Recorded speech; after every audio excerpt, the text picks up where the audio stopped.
Evangelho de Mateus, capítulo 27, versículo 27, vamos ler até o versículo 31.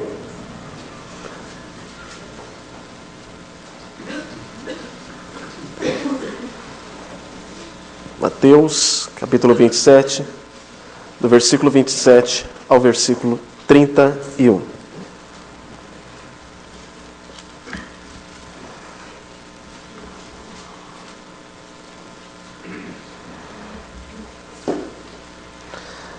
Logo depois de Pilatos ter solto Barrabás, a seguir, os soldados do governador, levando Jesus para o pretório, reuniram em torno dele toda a corte.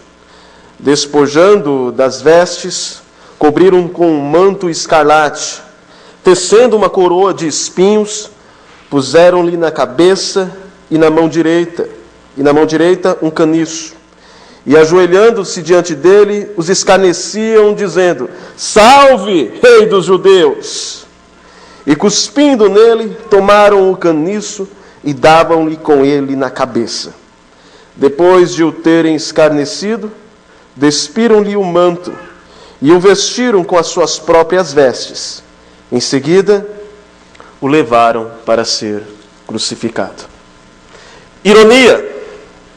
Eis um recurso que, quando bem usado, seja na literatura ou em conversas, pode desestabilizar pessoas.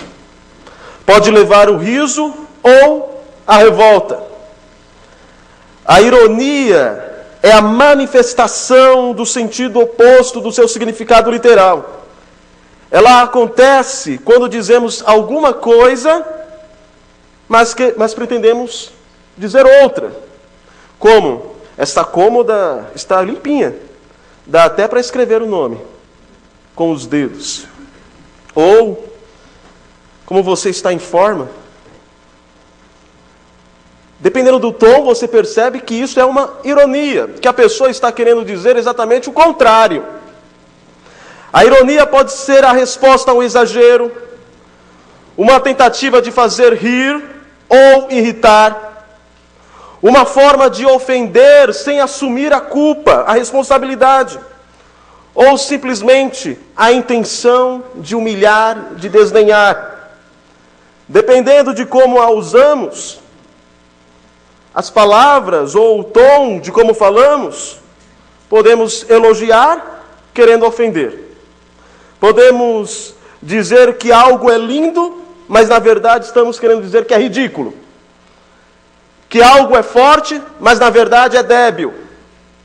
Que é estonteante, mas o que queremos de fato dizer é que é de péssimo gosto.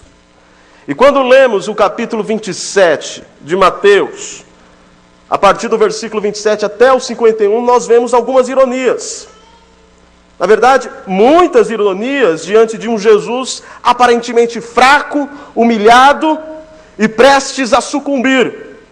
Os soldados romanos se curvam diante dele, de um homem ensanguentado, moído pelos açoites, e declaram: Salve o Rei dos Judeus! E batem nele.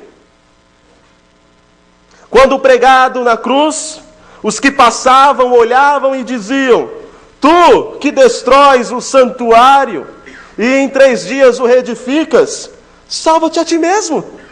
Desça da cruz. Os sacerdotes se divertem. Salvou os outros e não pode salvar a si mesmo. Ironia. Mas por trás das ironias dos soldados, dos transeuntes e dos sacerdotes, há uma ironia maior. Há a ironia de Deus. Há a ironia da cruz. Há uma ironia em relação às ironias dos homens. Pois o homem que é zombado como rei é o rei do universo. O homem que está sem poder é o Todo-Poderoso. O homem que não pode salvar a si mesmo, salva os outros. Deus está sendo irônico. com aqueles que ironizam o seu filho. Como no Salmo 2, os homens, as nações, tentam romper os laços, mas o Senhor ri deles. Há uma ironia maior, a ironia da cruz. Nós percebemos até aqui 3 ironias da cruz, mas eu quero me deter em apenas uma delas. A ironia da cruz. O homem que é zombado como rei é o rei. Ficamos sensibilizados com as afrontas que Jesus, o Rei dos Reis, sofreu no pretório e na crucificação.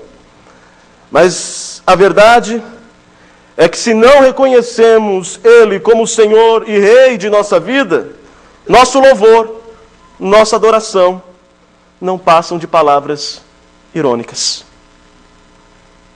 É possível que inconscientemente façamos ironias com o Rei dos Reis. Isso é muito perigoso, porque Deus faz uma ironia maior. Aquele que vocês zombam, dizendo, salve Rei dos Judeus, mas na verdade ele não é rei algum, é um criminoso patético. Deus está fazendo uma ironia. Sim, ele é o Rei do universo. E um dia ele voltará com poder e glória. E todos os joelhos se curvarão diante dele. Alguns por amor, gratidão e reconhecimento de sua majestade. Outros porque ele irá quebrar as rótulas do joelho. Mas eles se curvarão. A palavra do Senhor nos diz lá em Isaías que quando ele vier com poder e glória, ele pisará os seus inimigos como alguém pisa em uvas no lagar, e o sangue de seus inimigos salpicarão as suas vestes. E por mais que eles gritem, ele irá julgar com a sua ira e com toda a sua onipotência. De que lado você está? Este texto nos ensina algumas lições. Primeiro, nós vemos a ironia do mundo. O que aqueles soldados queriam dizer é que este rei não é rei. Aparentemente, Jesus fora açoitado antes, no seu interrogatório, logo depois de proferida a sentença de crucificação. Aparentemente não, de fato ele foi açoitado no seu interrogatório pelos judeus. Depois ele apanhou antes de ser colocado para ser escolhido em relação a Barrabás. E ele já ensanguentado, machucado, os soldados, depois de proferida a sentença, antes de crucificá-lo, os açoita novamente. Era costumeiro açoitar prisioneiros antes de levá-los à crucificação. Mas o que aconteceu, de acordo com o relato dos versículos 27 ao versículo 31, não foi um procedimento padrão. Não era normal que isso acontecesse. Os soldados parecem se divertir com o sofrimento de Jesus. Eles se reúnem em torno de Jesus, tiram-lhe as vestes, cobrem-no com algum manto escarlate, o vermelho que era a cor dos reis na época, e fingindo ser ele um rei, em seguida eles tecem uma coroa de espinhos de videira, cujas pontas seguem a 15 ou 20 centímetros, colocam na cabeça de Jesus essa cruel coroa de espinhos, põem na mão dele um caniço em suas mãos, põem na mão dele um caniço, fingindo ser esse caniço um cetro, e prostrando-se diante dele, espancando-o brutalmente, escarneciam dizendo, salve, Rei dos Judeus. E eles completam a aclamação cuspindo na face de Jesus e batendo repetidas vezes com o cetro, com o caniço em sua cabeça, a ponto dos espinhos encravarem em seu crânio. Risadas escarnecedoras e estridentes mantêm o recinto animado, até que os soldados se cansam de seu esporte, vestem a Jesus com as suas próprias vestes e o levam para ser crucificado. Ironia. Ironia. Eles são irônicos. Salve o Rei dos Judeus. De fato, irmãos, nós vivemos em um mundo irônico. Vivemos em um mundo em que as pessoas dizem respeitar a Cristo, ao mesmo tempo que dizem que os seus ensinos não têm relevância pública alguma. Muitas igrejas ditas cristãs pregam o Evangelho sem Cristo, sem um Senhor, sem um Rei. Alguns dizem ser Jesus um sábio, mas para essas pessoas a mensagem da cruz é loucura. E é o que Paulo irá dizer lá em 1 Coríntios, no capítulo 1, no versículo 22 ao 25. Paulo nos diz: porque tanto os judeus pedem sinais, como os gregos buscam sabedoria. Mas nós pregamos a Cristo crucificado, que é escândalo para os judeus e loucura para os gentios. Mas para os que foram chamados, tanto judeus como gregos, pregamos a Cristo, poder de Deus e sabedoria de Deus. Porque a loucura de Deus é mais sábia do que os homens, e a fraqueza de Deus é mais forte do que a dos homens. Ironia. Deus, por meio do apóstolo Paulo, está dizendo: o mundo acha que o Evangelho é loucura. Não faz sentido. Mas é essa loucura que o mundo diz é que está salvando. É que é poder de Deus para salvar. E a loucura de Deus é mais sábia do que a sabedoria dos homens. Aquilo que eles dizem ser a fraqueza de Deus é mais poderosa de qualquer poder humano. Vivemos em um mundo em que os cristãos são ironizados, caçoados.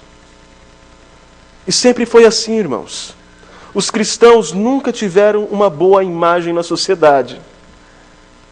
Não por culpa deles, mas porque é uma estratégia criar estereótipos para tirar o crédito daquilo que determinado grupo de pessoas dizem.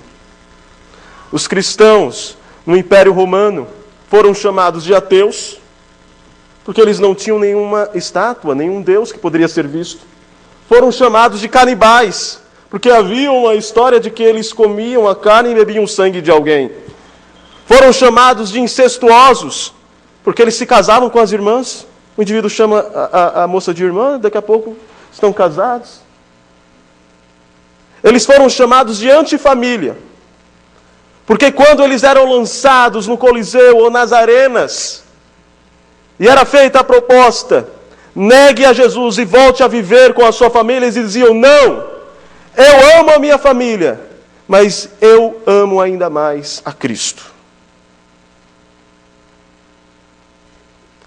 As coisas não mudaram. Retrógrados, radicais,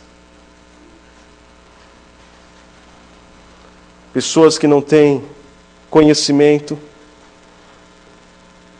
Os cristãos ainda são ironizados. O reino de Cristo ainda é ironizado. As coisas não mudaram. E as formas como isso acontece são diversas. Vemos, portanto, na imagem dos soldados, a ironia do mundo. Um rei que não é rei. Mas há um segundo ensino. Nós vemos a ironia da cruz. O homem que é zombado como rei, é rei. A zombaria dos soldados tensionava ser irônica. Quando eles exclamavam: salve rei dos judeus, o que pretendiam dizer era que Jesus não era o rei, mas um criminoso patético. Todavia, Mateus viu uma ironia mais profunda. De fato, embora os soldados considerassem Jesus um criminoso, um qualquer, as palavras que eles usaram eram realmente verdadeiras. O oposto que pretendiam dizer. Jesus é o rei. E é interessante que este é o principal ensino de Mateus. no Evangelho. Esse é o principal ensino neste parágrafo. A ideia central deste texto que nós lemos é: o homem que é zombado como rei é o rei. E Mateus sabe disso. Nós deveríamos saber também disso. E Deus sabe que Jesus é o rei dos judeus. E caso tenham esquecido, Mateus recorda aos seus leitores o que estava escrito no títulos, no espaço que era deixado na cruz, onde expunha-se o crime daquele que havia sido condenado. E o que está escrito em 3 línguas, as mais faladas, no grego, hebraico e latim: Jesus, Rei dos judeus. Mateus havia iniciado o seu evangelho, falando da origem real de Jesus. Em Mateus capítulo 1 nós lemos, se você voltar alguns capítulos atrás, você vai ver que Mateus irá começar com a genealogia. Livro da genealogia de Jesus Cristo, filho de Davi. Por que isso é importante? Porque Mateus está dizendo que ele veio da linhagem do rei Davi. Assim como as profecias no Antigo Testamento diziam que o reino de Davi não teria fim, porque um de seus descendentes reinaria sobre Israel e sobre todo o universo, como nós lemos em Daniel. O seu domínio será para sempre e jamais será destruído. E Mateus enfatiza isso. No versículo 17 do capítulo 1 nós lemos: de sorte que todas as gerações, desde Abraão até Davi, são 14. Desde Davi até o exílio na Babilônia, 14. E desde o exílio na Babilônia até Cristo, 14. O número 14 aqui representa Davi. Era um código para Davi. Está dizendo, ele é o rei messiânico, o descendente de Davi, que veio para reinar. Quando você vai ao capítulo 2, no versículo 2, os magos perguntam: onde está o recém-nascido rei dos judeus? Porque vimos a sua estrela no Oriente e viemos para adorá-lo. Ele não é um rei qualquer. Ele recebe a adoração. Porque ele é um rei humano, um rei divino. As duas naturezas estão unidas em uma só pessoa, humana e divina. Ele é rei. Mateus também nos mostra que este rei é aquele que foi prometido lá em Isaías, no capítulo 9, no versículo 6 ao 7 que nós lemos. Um menino nasceu, e sobre os seus ombros está o governo, e ele é o príncipe da paz. Ele irá reger as nações. Quando Jesus inicia o seu ministério, ele fala constantemente do reino. E em algumas parábolas, conhecidas como parábolas do reino, Jesus se identifica como rei. Quando Pilatos pergunta: és tu o rei dos judeus? Jesus responde: tu dizes. E tal hesitação cordial reside no fato de que Jesus sabia que ele não era rei como Pilatos temia. Embora os soldados zombem de Jesus como o rei dos judeus, Mateus sabe, nós sabemos, e Deus sabe, que ele, de fato, é o rei dos judeus. Um terceiro ponto que nós percebemos neste texto é que na ironia da cruz, este rei, ele é diferente de todos. Ele é um rei que serve. Qual o conceito de reinado que Jesus está lidando? Naquela época não havia a ideia de monarquia constitucional, como na atual Grã-Bretanha, na qual o rei ou a rainha não tem nenhuma autoridade real, exceto da persuasão moral. No mundo antigo, os reis reinavam. Isso era o que eles faziam. Era como eles agiam. O autoritarismo, na maioria das vezes, era a norma.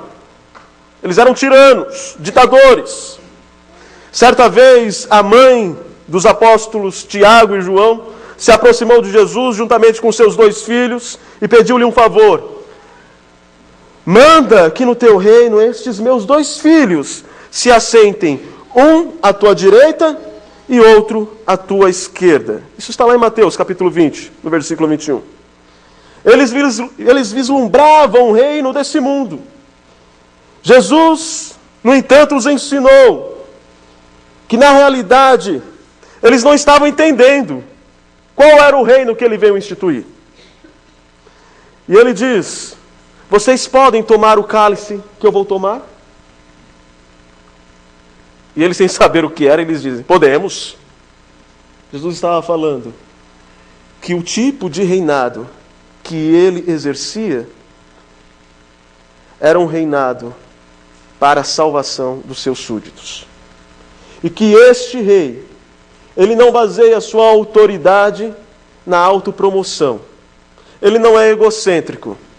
O Rei dos Reis, o Senhor dos Senhores, o Verbo que se fez carne, veio ao mundo não para ser servido, mas para servir, entregando sua vida em resgate de muitos. Este é o nosso Rei. Um Rei que esvazia de si, da sua glória, para servir. E Jesus explica para aquela mulher que aquele que no reino de Deus quiser ser o maior, será o menor. O maior, na verdade, no reino de Deus, é aquele que serve. Esse é o tipo de reinado que Jesus exerce. Esse é o tipo de vida que Jesus espera que os seus súditos vivam.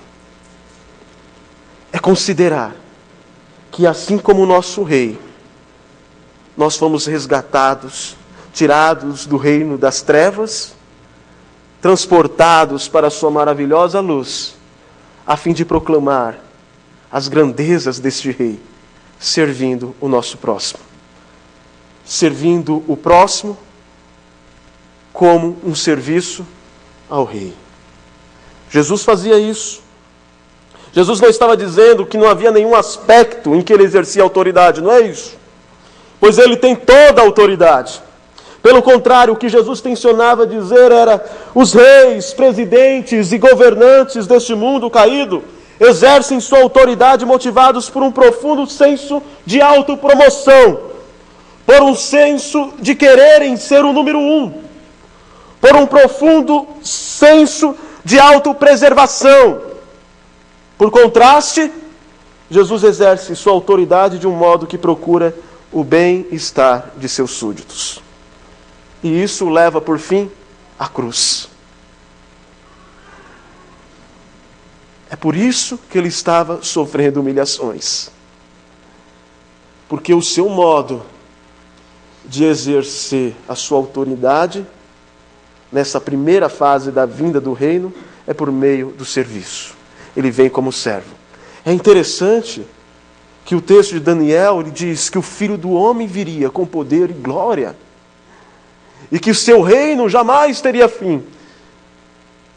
E antes Jesus havia dito: o Filho do Homem veio, mas ele não tem onde reclinar a cabeça. Olha que contraste. Ele usa a mesma expressão de Daniel, o Filho do Homem, e diz: sabe aquele Filho do Homem glorioso que foi profetizado por Daniel? Ele veio, mas nessa primeira fase da sua vinda, ele veio como servo, como homem de dores, que sabia o que era sofrer, rejeitado entre os homens, que não tinha onde reclinar a cabeça. Que contraste, que ironia. Este é o nosso Rei.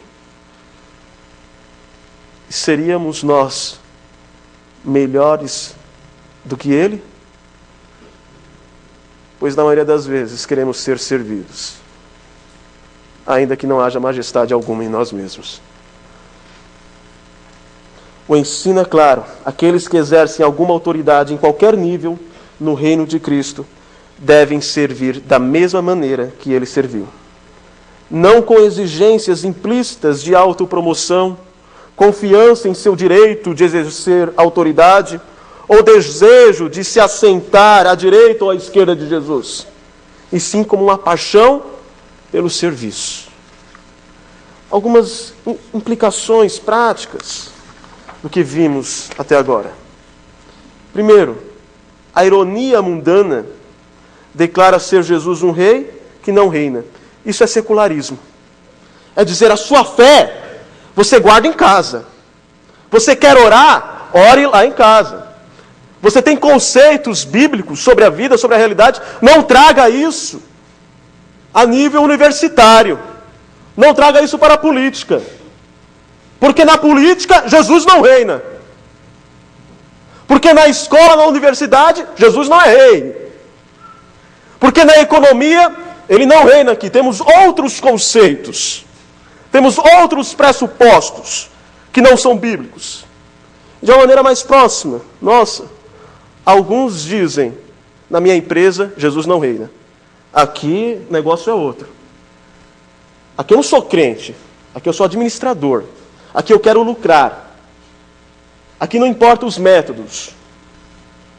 Não importa se alguém está sendo prejudicado. Aqui Jesus não reina. E quando fazemos isso, estamos sendo irônicos, desdenhando do Rei Jesus. Aqueles que conhecem bem a sua Bíblia, sabem que Jesus é mais do que o Rei dos judeus. Ele é o Rei de tudo. É o Senhor de tudo. Mateus deixou isso claro nos versículos finais do seu Evangelho, quando Jesus disse: toda autoridade me foi dada nos céus e na terra. Ele é o Rei do universo. Ele é Rei sobre os soldados que zombaram dele. Ele é Rei sobre eu e você. E um dia, Paulo nos assegura que todo joelho se dobrará e toda língua confessará que Jesus é o Senhor. Aleluia! O homem zombado como rei é o rei. E ele reina sobre tudo.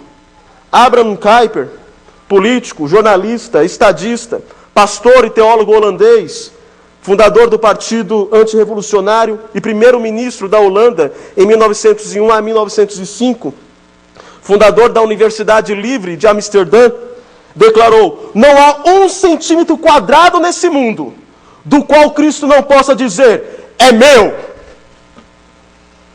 Abraham Kuyper entendeu que em todas as áreas da vida, Cristo reina. Eu não preciso fazer arte necessariamente dentro da igreja, como instituição. Eu posso ter dons que Deus me concede, dons artísticos, e eu faço arte lá fora. Mas eu faço sabendo que Cristo reina nessa área. Os princípios que eu sigo são os princípios estabelecidos por este rei. Economia, política, nós devemos nos envolver, porque o seu reino é abrangente. Ele não se limita nas 4 paredes da igreja. Tudo que existe pertence ao Senhor. Tudo. Não há 1 centímetro quadrado em que ele não aponte e diga, isso é meu. Paulo diz que nós devemos levar todos os pensamentos, todas as áreas de nossas vidas cativas a Cristo, ao Rei. Todas as áreas da vida, política, ciências, sexualidade, entretenimento, educação, economia, filosofia e artes devem ser levadas cativas a Cristo. Ainda Kuyper, ele diz, devemos em cada campo descobrir os tesouros e desenvolver as potências ocultas por Deus na natureza e na vida humana. Abraham Kuyper entendia que Deus esconde seus tesouros na natureza, na própria humanidade, porque apesar do pecado, a imagem e semelhança continua no homem, ainda que corrompida pelo pecado. E descobrir os tesouros de Deus nas potencialidades da natureza do homem Eu sei que eu já dei mais de uma vez esse exemplo, desculpa a falta de criatividade, eu vou usá-lo novamente. É você andar, por exemplo, numa floresta, pisou numa plantinha, você acabou de pisar. Vocês não lembram? Vocês acabaram de pisar na cura do câncer. Como assim? Porque Deus esconde os seus tesouros na natureza. E Ele nos deu a ciência. A ciência pertence a Ele. Por meio da ciência, eu posso descobrir os seus tesouros ocultos nas ervas, nas plantas, usar para a cura, para o benefício do próximo. E isso glorifica a Deus. Eu posso olhar para as pessoas e dizer, de fato, você é pecador, mas você é a imagem e semelhança de Deus. Você pode fazer coisas boas. A partir deste conceito, os reformadores tinham uma máxima. Ao lado de uma igreja, uma escola. Máxima esta que nós, que nos dizemos reformados, nos esquecemos há muito tempo. Porque eles entendiam que nem todos iriam se converter. Porque muitos são chamados, mas poucos são os escolhidos. No entanto, eu vou virar as costas para quem não é crente? Não. Eu dou educação. Para que por meio da educação, nós tenhamos bons cidadãos. Pessoas de bens.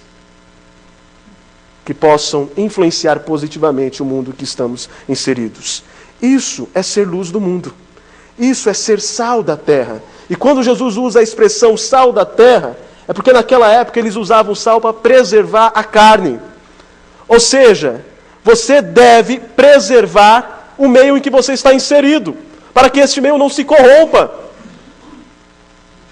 E um dos melhores instrumentos é a educação. Os reformadores entenderam isso. Eles aplicaram os conceitos bíblicos na economia. Nós temos os 3 princípios econômicos de Calvino que rompeu com a estrutura feudal da época. A igreja medieval dizia, o trabalho ele não é bom.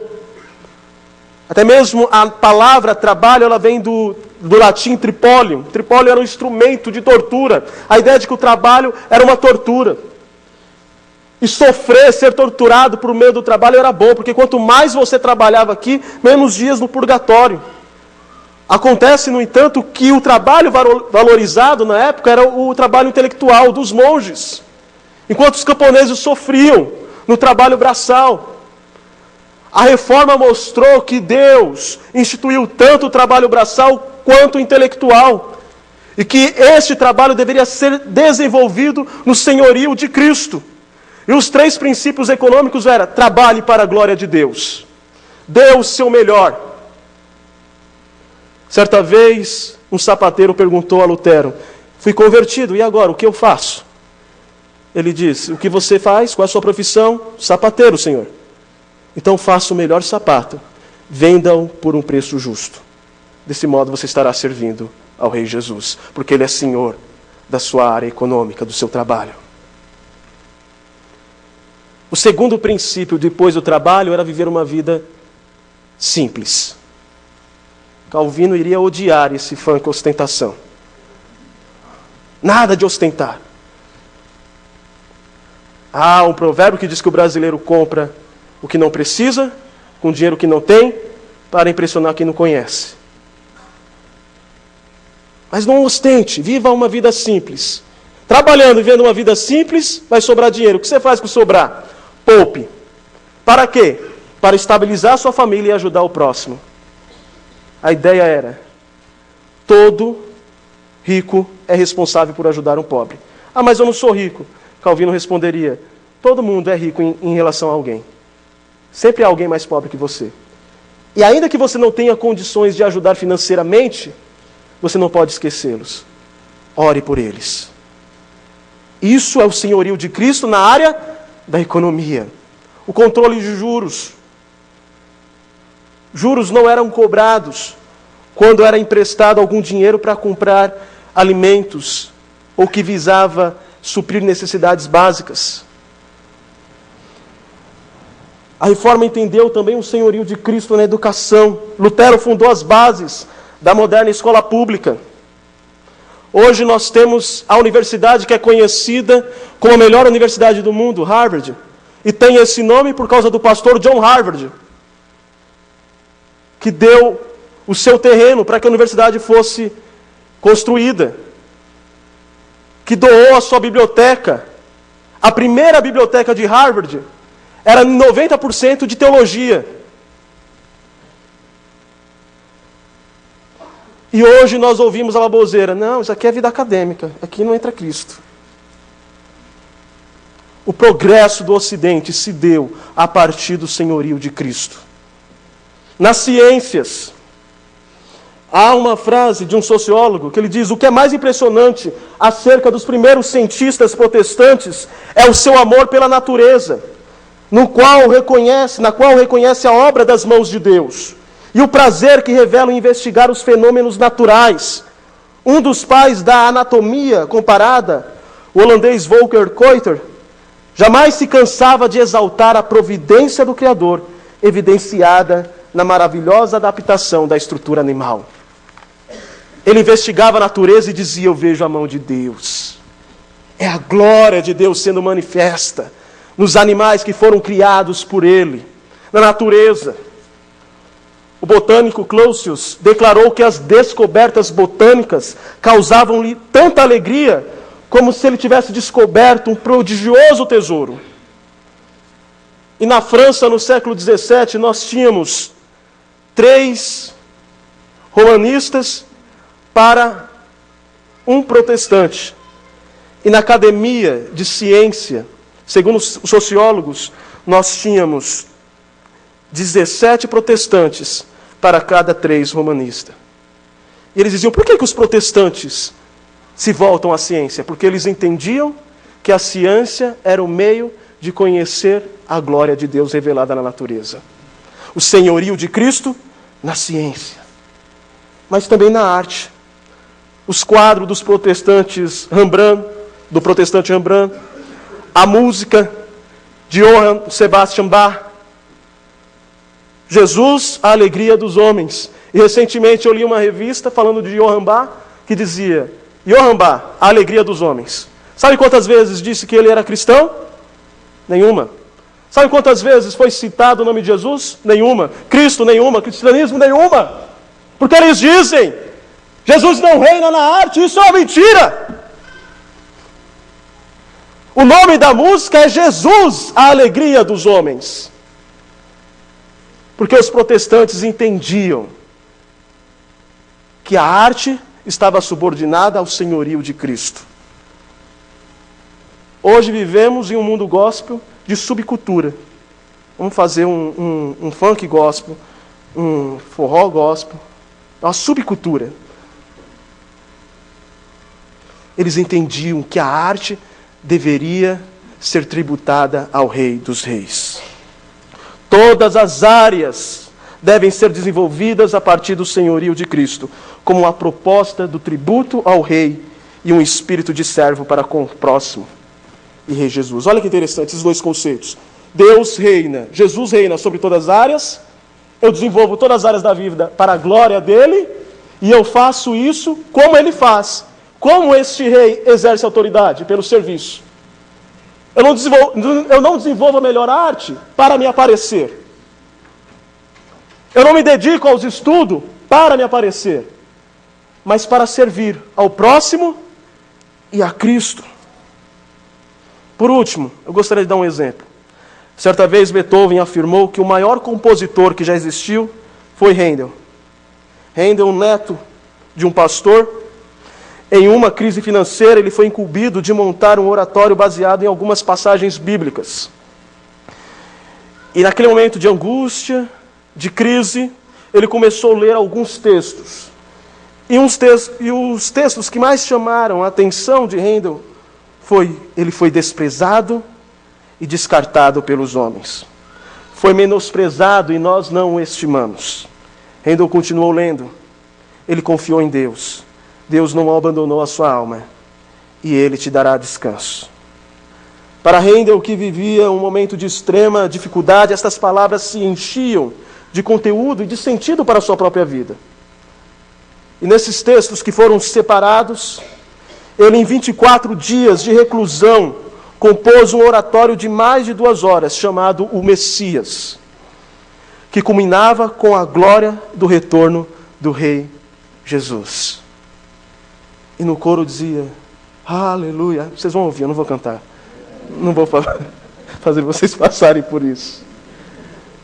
E este coro, essa parte, fala do reinado de Cristo. Sim, ele veio como servo. Ele foi humilhado, mas ele voltará com poder e glória. E ele reinará para sempre e sempre. E a história diz que quando ele apresentou esse oratório, pela segunda vez, o rei George II foi assistir à apresentação do oratório, o rei da Inglaterra. E quando o coro começou a cantar Aleluia, o rei George se pôs em pé. E perguntaram se ele estava cansado.